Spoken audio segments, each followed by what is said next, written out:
Since I'm not yet ready to face the inevitable destruction and downfall of my boy Sarko in Path of Titans, I went ahead and hopped on the owl once again.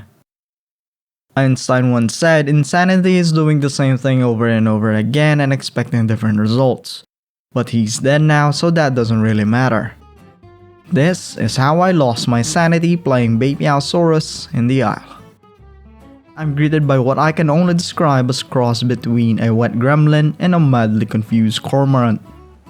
Picking a spawn location, I'd always go for south, because it's the only area of the map that I bothered learning. This guy's diet was pretty much limited to seafood chowder, or the ingredients to bootleg moonshine. Fishing was relatively easy with Beipi's superior agility in the water. You could even say it's much easier than American fishing. That's a huge thing. No, hold up. Mouse out. After filling up, I contemplated my life choices as I admired the update's new lighting. Following the advice of a great mentor, it was time to find others of my kind, which was pretty easy since the only two residents of the rivers here are big angry gators and small angry cormorant gremlins. We picked up more along the way as we gathered to storm Mordor, aka Center. Dinos and Beipis, as I found out, had a very unstable relationship. On one hand, big dinos typically ignored Beipis since they were not worth the trouble. On the other hand, smaller dinos go brrr whenever they see a Beipi. Perhaps it's their way of coping with the fact that they can't hunt much else outside of fish. And even the fish themselves are trying to evolve their way out by any means.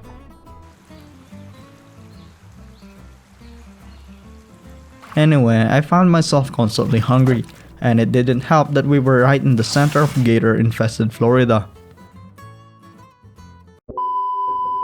74 days. That's how long this man has been living underwater. Bubbles are the telltale signs that Mr. Krabs is conducting unlicensed business just under the mud.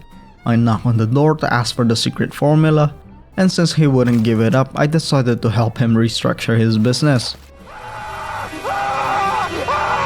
Aside from its agility in the water, I liked how fast Beipi grew. In less than an hour, I'd have reached the age of consent.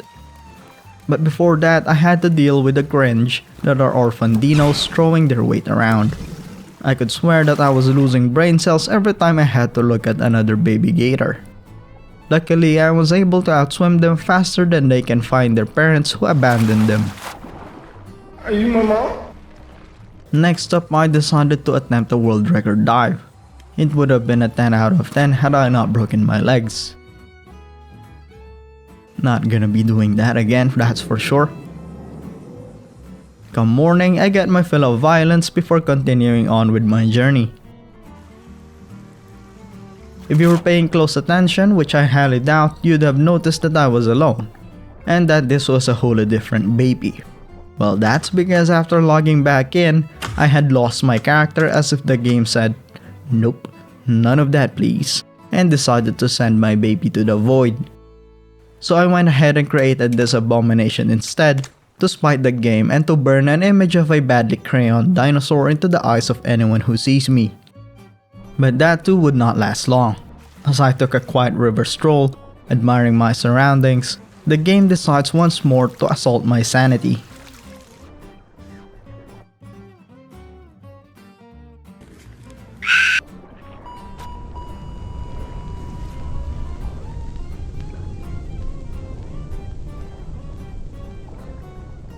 Fast forward an hour or two, I was back to Adlon and with two others. And with one other. Never mind. The crippling loneliness was too much for my sanity to bear, so I decided to head to the ocean to maybe relax a little while.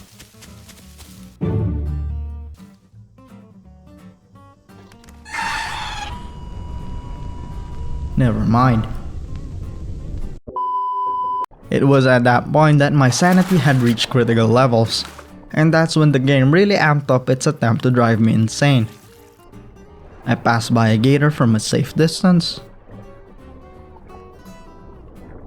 only for me to get magnetized right into its mouth.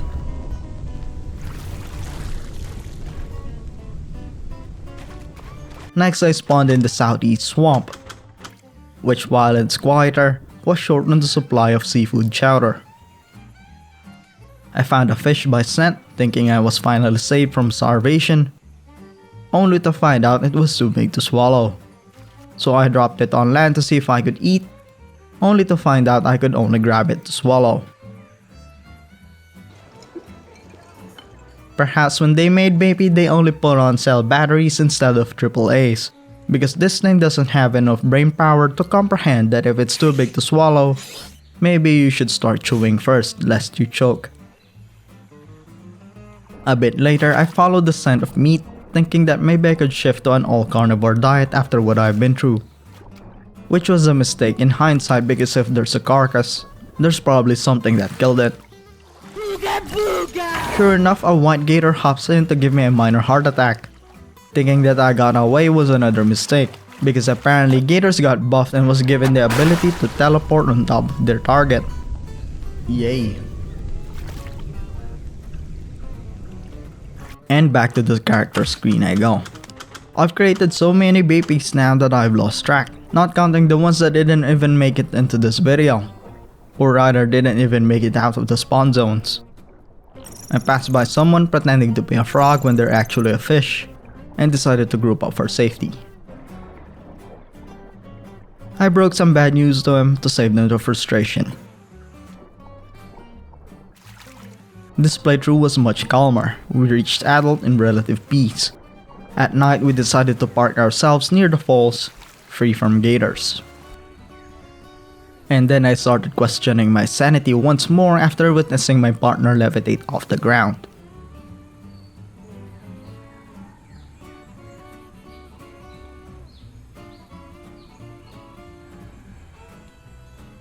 Reaching the falls, we met a starving Sarah who wanted 5 minutes with us to spread the good word and some COVID. Later we found another Beipi as well who has been messing with the Sarah for a good while, so we decided to join in on the fun. Never mind. I've always had the suspicion that AIs in this game were up to something when no one was looking, and I was right.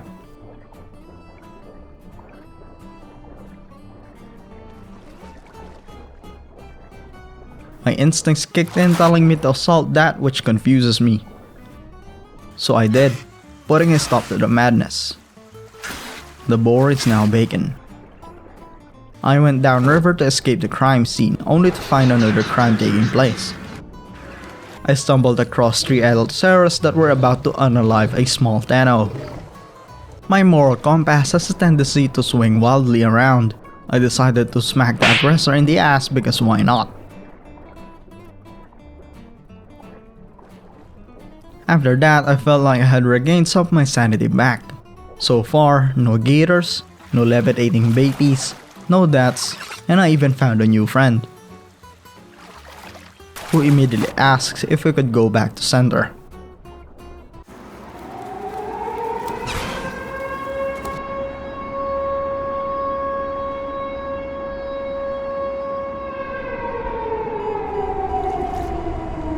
Of course I said yes. But shortly after, gator goes ooga booga right around the corner, so I hopped out of the water just in time to escape. Fuck this shit, I'm out. Unfortunately, my partner here was not as lucky. Could it be that anyone who groups up with me inevitably dies?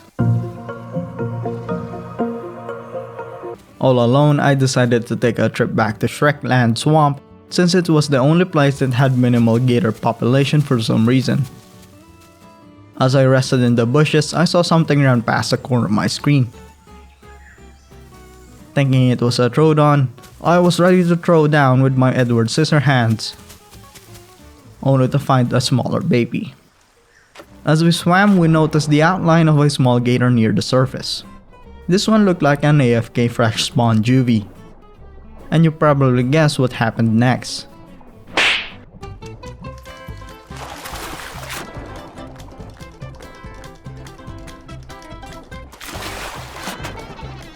I'd say that's a good day's work. Revoking the life license of a gator sure does helps the cause for Beipis. It seemed that other babies were Shrek fans as well, as we found 2 others in the swamp. Once again, babies together strong. We hopped on by to the dam to see what was going on after hearing Stegos and Tenos. But this would be a final mistake. From afar, I thought I was looking at a few more babies hanging around the herd. Nope. It was a massive group of gators, who immediately dropped what they were doing and picked up their pitchforks. When Beipi down, 3 of us left. We scampered towards the dam to the herd for safety.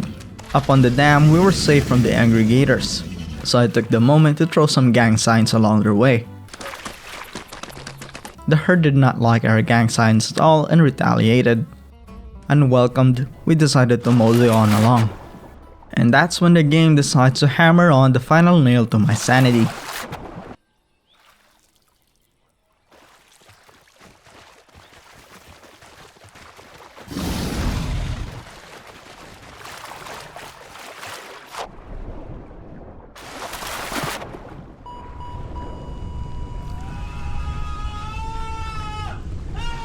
That is how I lost my sanity playing Beipi in the aisle.